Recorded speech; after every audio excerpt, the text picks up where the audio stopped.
We don't want to talk about it. We don't want to think about it, but we at least need to consider what would happen if Justin Fields doesn't take that step forward this season.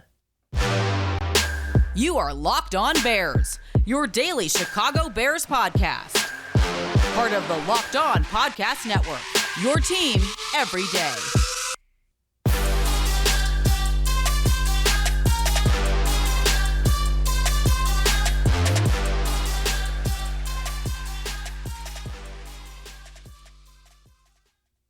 This is Locked On Bears, and I'm your host, Lorin Cox.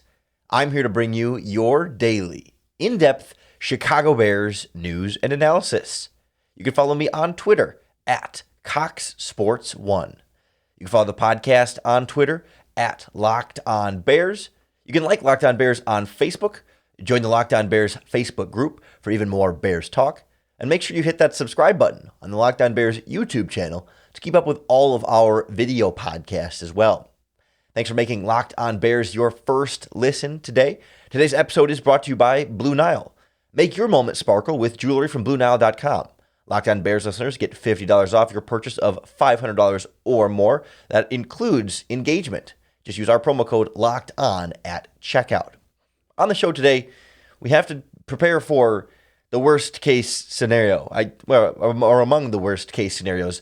What if Justin Fields struggles this season? What if he doesn't take that step forward? Even if it's not fully his fault, the supporting cast, not exactly where we would want it to be. And a lot of unknowns around this Bears team. And in that realm of possibility is him struggling. What would that look like? What would that mean then for next offseason? Do we start to have that conversation about drafting another quarterback? And really what we'll try and do here is find the threshold, right? Of like, okay, where's the line between Justin Fields didn't make enough progress to where the Bears need to consider that maybe he's not going to be the long-term option at quarterback, compared to the line of like, no, you should still be all in on Justin Fields and go all in on building around him and putting everything you can into making him the most successful Chicago Bears quarterback that you can have. This discussion, I think, stems purely from the idea that he is not the pick of this current Bears regime, and that while they are clearly focused on him right now and supporting him in every way they can right now, they're not locked into him the same way perhaps that Ryan Pace and Matt Nagy might have been, given that they were the ones who really invested in him. Ryan Poles and Matt Eberflus inherited Fields and are doing the smart thing to continue to build around Fields and see what he can do and see that through. They're going to give him every opportunity to be successful.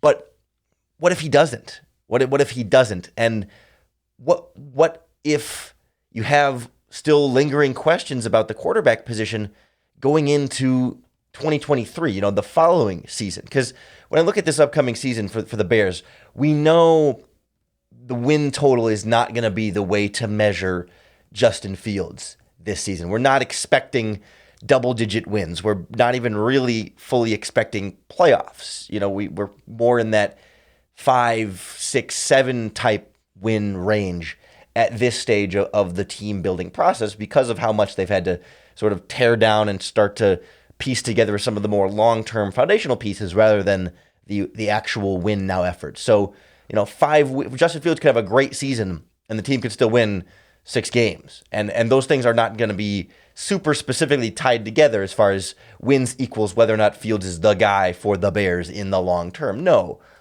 But Fields' individual performance this season, in spite of the things going on around him, will, I think, go a long way toward trying to determine this. So I don't even think necessarily that it would be, in every scenario, Fields' fault, right? You could have a scenario where there's a lot of struggles this season, but it's because the offensive line can't consistently give him good pass protection. We saw that even in his first game last season against the Cleveland Browns when he was just thrown out to the Wolves and constantly under pressure, sacked a bunch of times. And if the holes that we see on this offensive line right now continue to be problems, and maybe you're rotating. You start out with, maybe it ends up being Jenkins and Borum at offensive tackle, but one of them struggles, so maybe Braxton Jones goes in at left tackle, and then either Jenkins moves over or Borum stays there, or maybe Sam Mustafa starts at right guard, but then he struggles, so you have to throw in Zachary Thomas, the 6th-round pick at right guard, or you have to sign somebody off the street. You start moving players around here because you just can't find 5 consistent offensive linemen from week to week. And then maybe also you have Darnell Mooney doing his thing as best he can, but maybe Byron Pringle doesn't take a big step forward, and Equanimeous St. Brown's not consistently getting open, and Velus Jones still having limitations as a rookie in terms of what you can ask him to do, and really you'd have one go-to wide receiver, kind of like the Bears had last season. And maybe, Cole Kmet doesn't take that step forward or whatever it might be. And then with the offensive line struggles, maybe the running game isn't able to carry the offense as much as the Bears want it to. And so all of a sudden, you're left with, in this hypothetical scenario, another lesser season from Fields. Maybe he comes close to the 3,000-yard mark, and maybe the touchdown-interception ratio is similar. Maybe you get, 20 touchdowns and 22 interceptions or whatever it might be, or maybe it's 20 and 18, or maybe it's whatever, 59% completion percentage, and you're left kind of going, man, I don't know, is Justin Fields a good quarterback? Is he not at that point? Because clearly then he's not so great that he can overcome massive deficiencies on his own offense. That's not a realistic thing to expect every quarterback to be able to do, but it might tell you for sure that he's not going to be, this bona fide, special, elite Hall of Fame type quarterback, but that wouldn't necessarily mean he's going to be a bad quarterback. But if you have Fields struggle in that type of way, whether it's him making poor decisions and not growing, or just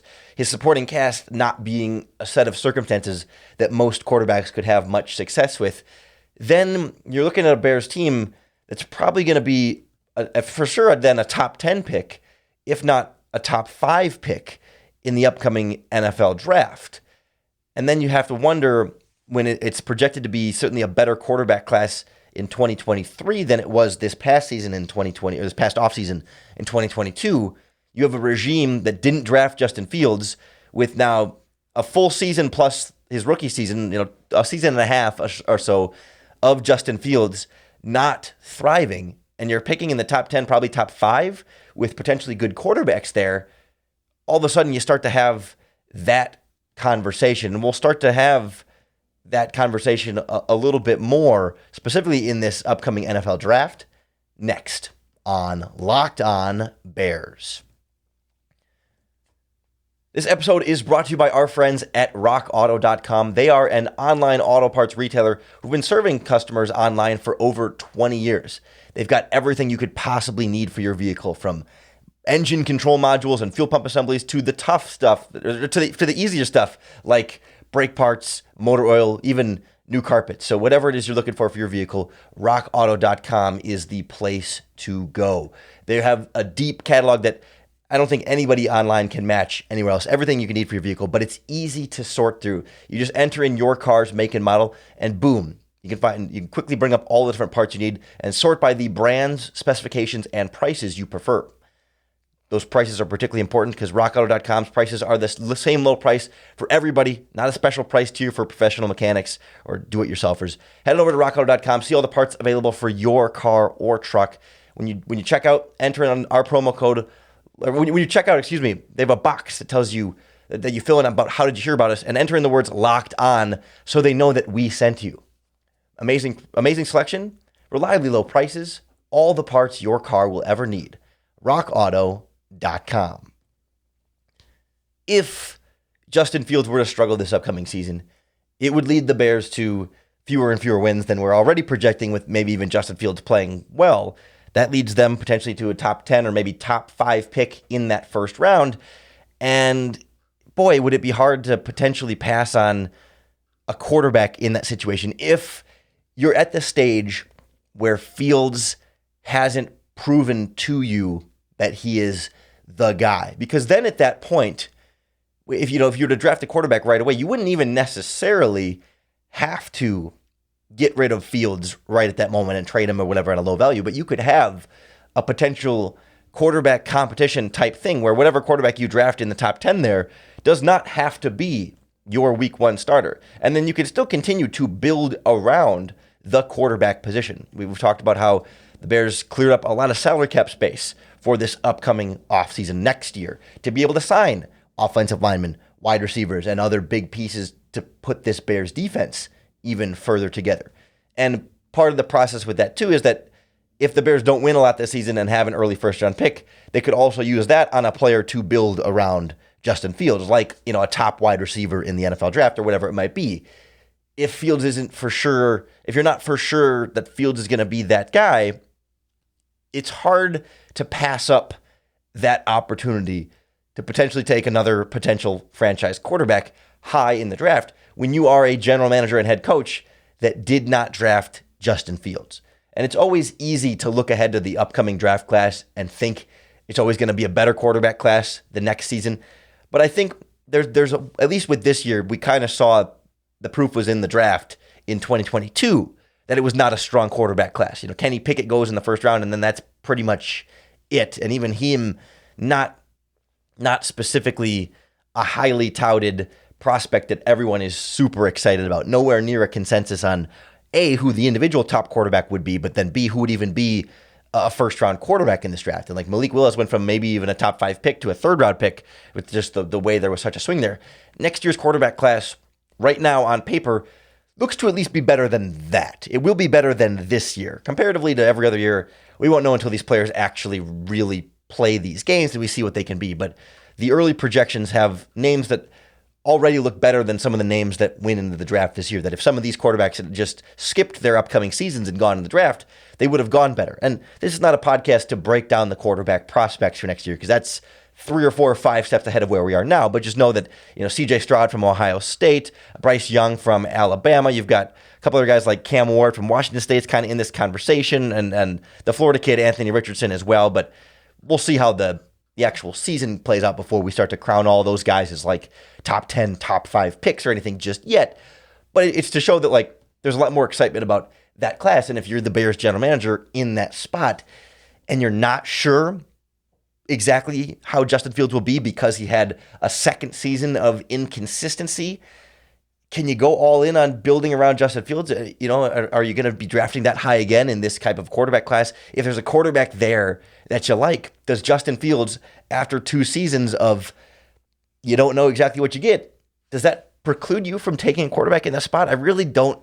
If it's a quarterback that you really like and this class proves out to be a good-looking one, I don't know that you can say no there exactly. It just seems like, given the lack of direct ties to Fields, doesn't change your team building strategy, because I think you can still, draft a quarterback potentially next season in this hypothetical early, and then still use a high second-round pick on a wide receiver, or the high second-round pick on an offensive lineman, right? You can find other ways. Robert Quinn is eventually going to be traded presumably for some sort of likely draft asset in this upcoming draft. So right, you can start to build not only through all the free agent dollars that you have, even before you get to the draft, right? If Fields struggles this season, that's sort of the hypothetical we're going by under this podcast episode, then you still enter free agency and build around Justin Fields, right? You have however many free agent dollars, I think it's like $100 million in cap space right now, which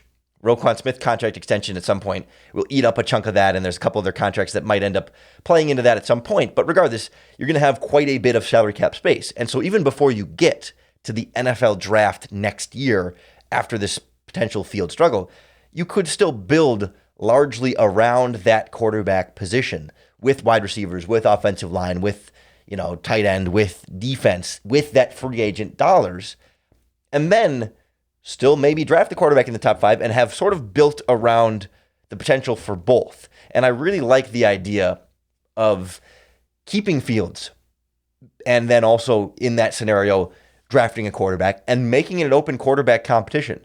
And if whatever rookie you take in that hypothetical is ready to go and great and can beat Fields and start as a rookie, fine. Then you trade Fields in the preseason or at the trade deadline to a team that wants to take a chance on a young quarterback that would still be somewhat not fully proven or unproven at that stage, right?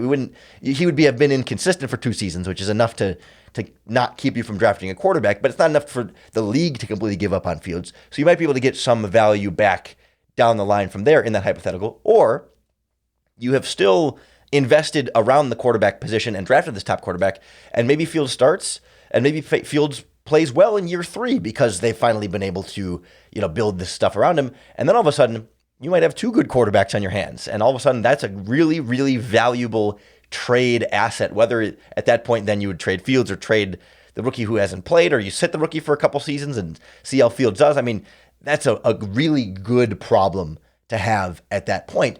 And I would think that, given the free agent dollars the Bears will have at that time, you could say, well, if they're using that top 5 pick on a quarterback instead of a player that could help Justin Fields, they will still have other assets to build around the quarterback position. And I don't know, would a top 5 or top 10 pick at wide receiver for that rookie season, that third Justin Fields season, will that pick be the difference between whether Fields ultimately becomes the guy in that third season or not? I tend to not think that one really high draft pick will completely be the deciding factor for Fields' third season, right? I think it will be a factor, but it will also matter who they sign in free agency and how else they build around the team. And then that high draft pick will be a big push beyond that. But if you can also already build around successfully through some of free agency and the other moves that you're making and the development of the guys you have now, I think there's a luxury there and an importance of the quarterback position to maybe double dip if Fields were to struggle in this season. That's such a big if here. It's not something I'm expecting to happen or by any means hoping to happen, but I do think there's a threshold here, right? And that's a topic I really want to explore here, is that, okay, where is the line between Fields is good enough to say no need to go look for another quarterback versus Fields is bad enough to say, yeah, we got to draft the quarterback because Fields isn't the guy after a second season. So we'll kind of explore where that line might be next on Locked On Bears. The Locked On Bears podcast is powered by our friends at Built Bar, the makers of the world's best tasting protein bar. And they keep coming out with great flavors. They let us try this new mud pie flavor of them that tastes like, it's almost like a chocolate mousse, like chocolate pie, like sort of like between like chocolate pie, chocolate cake, and chocolate mousse with like cookies and cream crumble across the top. It was absolutely delicious. And it sold out really quickly on the Built Bar website, but I know they're going to bring it back again before too long. So be on the lookout for that. It's one of the many amazing flavors they have because they all taste like candy bars, but they're good for you. They're low sugar, they're low calories, high fiber, and high protein. It sounds like it's too good to be true, but when you try it, tasting is believing. Head on over to Built.com, enter in our promo code LOCKED15, and you're going to get 15% off your next order. That's promo code LOCKED15 for 15% off at Built.com. Justin Fields doesn't need to have a 5,000-yard season and throw 40 touchdowns to prove to the Bears that he's the guy long-term. And I still think they genuinely think he is the guy long-term. The production this season would be more about he would have to go to an extent to prove that he's not the guy. I think at this point he has the benefit of the doubt that he can still be the guy, and it's a matter of all he has to do is just not prove that he's not the guy, to not show that he's terrible, to not add further questions. Because yes, statistically, rookie season, not where you want it to be. 59% completion, 7 touchdowns, 10 interceptions, 1,800 yards in 12 games or whatever it was. It's 155 yards per game. I mean, on a per game average, he was statistically one of the worst quarterbacks in the NFL as a rookie. There's no denying that that's what the box score says. The player we see on tape, the tools, the plays he was able to make in spite of the play calling and the players around him shows us a better quarterback than the box score shows, and which would indicate then that he is capable of much better production in a better offensive system with a more cohesive unit of offensive players around him, and in theory, with a more consistent offensive line and better wide receivers. We're not sure if he's going to get a more consistent offensive line and better wide receivers, and receiving in general. We should include the tight ends and pass-catching running backs in this as well, but pass catchers, better weapons, better offensive line. We don't know if that aspect is going to be better this season, but we do know now that he doesn't have some of, if not many of, the same disadvantages he had going into last season that should set him up to have a better season this year. The question is like, where's that line between like, oh, like he's not good and therefore may open the Bears up to drafting a quarterback at that point. And I think it would have to be fairly disastrous. Like we said at the beginning, like it wouldn't necessarily have to be specifically all purely his fault. But I think the bigger point is that like going through a full 17-game season where he is the guy, he's been the starter all offseason, he's gotten all the offseason reps, which he did not get last season. The offense has been more specifically fine-tuned to him and his skill set as opposed to last season where they were really trying to press him more into the Andy Dalton, Matt Nagy offense that they had started the season with and struggled over time to eventually adapt the offense a little bit more to his skill set. That if he goes through a full 17-game season in at least what's set up to be a better situation, even if we're not sure if the offensive line and weapons will purely be better, a lot of the rest, if not almost all of the rest, should be better than it was last season for Justin Fields. And so then if he goes through 17 games through that scenario and still gives you, there were some passes last season where he would one-hop a short curl route, or there were times last season when, of course, he fumbled the ball too much, didn't always have the perfect pocket presence, sometimes held onto the ball too long, sometimes was too quick to scramble, sometimes wasn't quick enough to get out of the pocket, right? If he doesn't show you progress in any of those types of areas and has more interceptions and these types of, what you think of as rookie mistakes, but once you're no longer a rookie, then they're just mistakes. Then they're a player who's not learning, a player who's maybe slow to pick up the game mentally, who's not seeing the field well, who's not processing well, has a slow release and is not getting rid of the ball, right? If you get a full 17-game slate of that, where you still not, it doesn't even have to be, like Blake Bortles level, like just, or Nathan Peterman, another Bears quarterback level of implosion, but just another season of like, we're still not sure. It's like, it comes at that point, it comes down to this like, fool me once, rookie season type thing, fool me two times, now we start looking at quarterbacks, right? Because if after a full season as a sophomore and a half a season as a rookie, you're not getting growth, and you're not getting progress, and you're not getting signs of greatness, I think that's really all you need is growth and progress, and development is all you need from Fields. That should be, in theory, a very low bar to say, yep, we're on some sort of path forward, let's build around him. That's all we need. And so that's to where the threshold is for me, right? Of the do you draft another quarterback because Fields was so bad versus no, all you have to do is just show me progress and growth. That's all it is. So anything short of, no progress, no growth, 17 more games of some of the same mistakes we saw last season, that's when I'm going to the quarterback well. Because at that point you're drafting in the top 5 or top 10. Certainly if you're drafting outside of the top 10, then you're probably not going to get a better quarterback anyway. So what's the point? Keep going around Fields and ride that out. But if you're bad enough because the quarterback is bad enough, you start to have that conversation about maybe you draft one. But I really think it would take quite a disaster, and it seems to be a very low likely scenario that Fields has such a struggle and makes such little progress that you really are ready to draft another quarterback next offseason. And really, the more likely range of outcomes is just how much progress does he make? Is it just a little bit of progress because the weapons in the offensive line are bad, but it's still progress, so so you're seeing growth and you're ready for that real big jump in year 3, because that's what we're expecting for the team as a whole, right? The team as a whole is sort of scaled back this season, foundational stuff, ready to make a bigger jump in 2023 and 2024.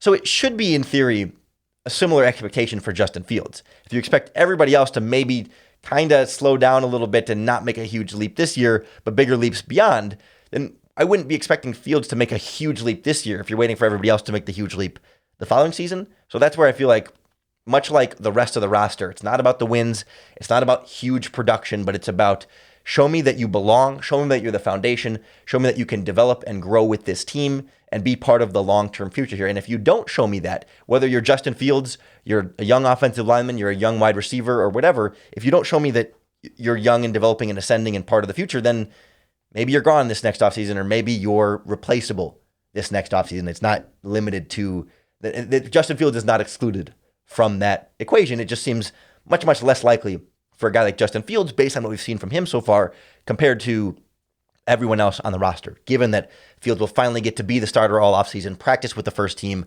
practice with the starters, and not just get thrown in the Wolves, 5 games into his rookie season or however many it was, and then get hurt. And off of that, that's the other thing. That's the other wild card here is if Fields somehow knock on wood, were to get hurt in the second season, then you still don't get to know much of what he is. I still don't think you draft a quarterback at that point because I want Fields to prove that he's not the guy before I replace him. And there is a possibility that he could do that this season. Doesn't seem super likely to me. So that's sort of our peek into, okay, what if we prepare for the worst case scenario here? There is, and that's almost reassuring to me. It's like either Fields is good and the guy and continuing to progress forward and like, okay, then full steam ahead with that. Or if he's bad, you'll have a top 5 pick to still get another quarterback. So to some extent, you almost can't lose there. I don't want to say there's a no lose possibility because maybe there's a weird middle ground where stuff happens. But other than that, like, I don't want it to be like this doom and gloom thing that there is sort of, for the Bears organization and for the Bears fan, there's a positive outcome on either side. It's just a matter of where Justin Fields falls on either side of those positive outcomes. Seems to be like most likely Fields develops, isn't spectacular, but gets better, shows growth, and looks like the guy that you want to keep building around. And then you have a potential early draft pick to build around him and free agent dollars, and boom, we're on a 2023 with some excitement. We're not going to get too far ahead of ourselves for the rest of the offseason here. We still have to go through this season and everything else. You can be sure we'll have you ready for training camp by the end of July right here on the Locked On Bears podcast. So make sure you hit that subscribe button to keep up with all of our daily, in-depth Chicago Bears news and analysis. Thanks for making Locked On Bears your first listen today. We're here for you all offseason long, down to 3 days a week instead of 5 for the rest of June, and then July leading up to training camp. We'll get back to full 5 days a week. But I hope that even so, when you do get to tune into the Locked On Bears podcast, that it makes it just a little bit easier for you to bear down.